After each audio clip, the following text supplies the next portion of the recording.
Hello guys, അപ്പോൾ എല്ലാവർക്കും ചാനലിലേക്ക് സ്വാഗതം കേട്ടോ.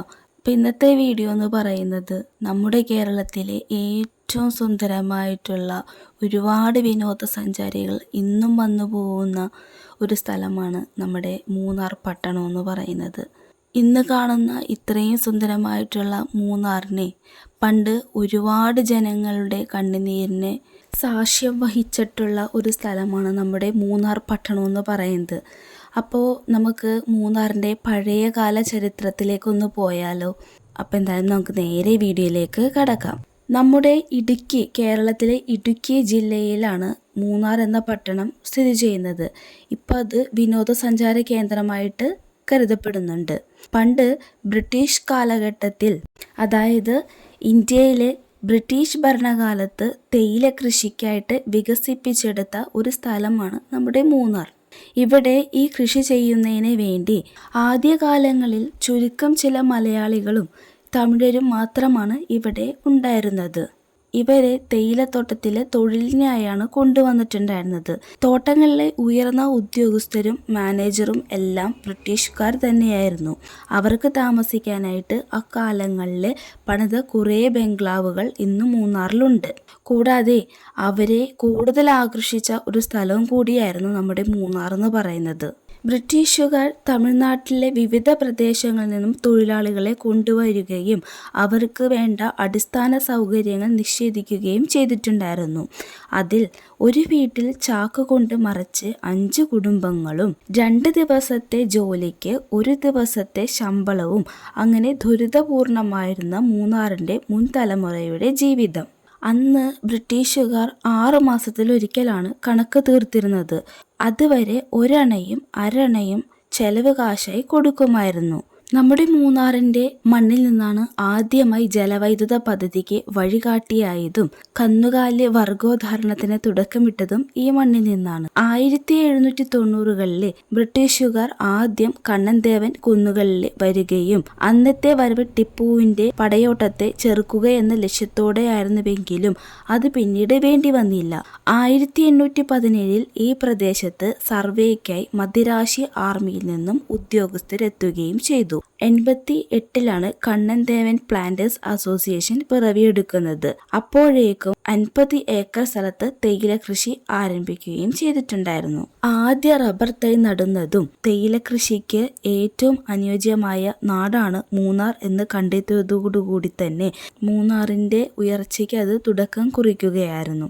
1915 മൂന്നാറിൽ ധാരാളം തേയില എസ്റ്റേറ്റുകൾ ആരംഭിക്കുകയും 16 ഫാക്ടറികൾ പ്രവർത്തിക്കുകയും ചെയ്തു. ചരക്ക് നീക്കത്തിന് വേണ്ടിയാണ് റോഡുകൾ നിർമ്മിക്കപ്പെട്ടത്. 1902 മൂന്നാറിനെ ടോപ്പ് സ്റ്റേഷനുമായി ബന്ധിപ്പിച്ച് മോണോ റെയിൽ സ്ഥാപിക്കുകയുണ്ടായി. ടോപ്പ് സ്റ്റേഷനിൽ നിന്നും റോപ്പ് വേയിലൂടെ കോട്ടക്കുടിയിലും അവിടെ നിന്ന് തൂത്തുക്കുടി തുറമുഖത്തും എത്തിച്ചായിരുന്നു തേയില ബ്രിട്ടനിലേക്ക് കയറ്റുമതി ചെയ്തിരുന്നത്. വിവിധ എസ്റ്റേറ്റുകളിൽ നിന്നും കാളവണ്ടി മാർഗമാണ് തേയില മൂന്നാറിൽ എത്തിച്ചിരുന്നത്. ഇതിനു വേണ്ടി 500ഓളം കാളകളെ വിദേശത്ത് നിന്നും ഇറക്കുമതി ചെയ്യുകയും ചെയ്തു. ഒപ്പം ഇംഗ്ലണ്ടിൽ നിന്ന് വെറ്റിനറി സർജനും 2 സഹായികളും എത്തുകയുണ്ടായി. ഇവർക്ക് കുണ്ടളയിലായിരുന്നു കാലികൾക്കായിട്ടുള്ള ഷെഡുകൾ ഒരുക്കിയിട്ടുണ്ടായിരുന്നത്. ഈ സംഭവത്തെ തുടർന്നാണ് പിന്നീട് കുണ്ടളയിൽ സാന്റോസ് കോളനി ആരംഭിക്കുകയുണ്ടായത്.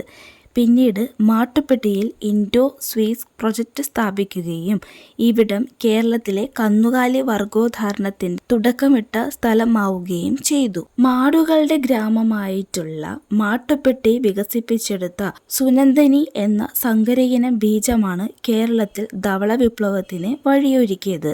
മോണോ റെയിൽ 1908 തീവണ്ടി പാതയായി മാറുകയും എന്നാൽ 1924 വെള്ളപ്പൊക്കത്തിൽ തീവണ്ടിപ്പാത തകർന്നു. മൂന്നാർ ടൗൺ അന്നത്തെ കനത്ത പ്രളയത്തിൽ മൊത്തമായി തകർന്നു. തീവണ്ടിപ്പാതയുടെ തകർച്ചയെ തുടർന്ന് പിന്നീട് തേയില നീക്കം റോഡ് മാർഗം വഴിയായിരുന്നു. ഇതിനിടെ 1906 ആദ്യ ജലവൈദ്യുത പദ്ധതി നിലയം പ്രവർത്തിച്ചു തുടങ്ങുകയും കൂടാതെ ടെലിഫോൺ, തപാൽ സംവിധാനങ്ങൾ മുതലായവ ആരംഭിക്കുകയും വാർത്താവിനിമയ രംഗത്ത് വലിയ കുതിച്ചുചാട്ടത്തിന് വഴിയൊരുക്കുകയുമാണ് ചെയ്തിട്ടുണ്ടായിരുന്നത്.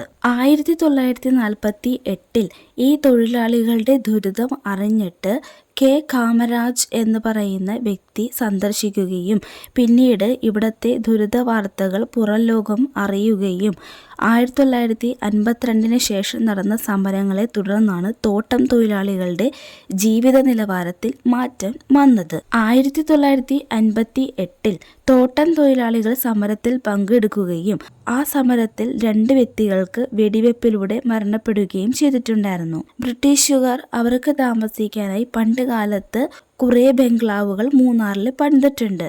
കൂടാതെ അവരെ ഒരുപാട് ആകർഷിച്ച ഒരു സ്ഥലവും കൂടിയാണ് നമ്മുടെ മൂന്നാർ എന്ന് പറയുന്നത്.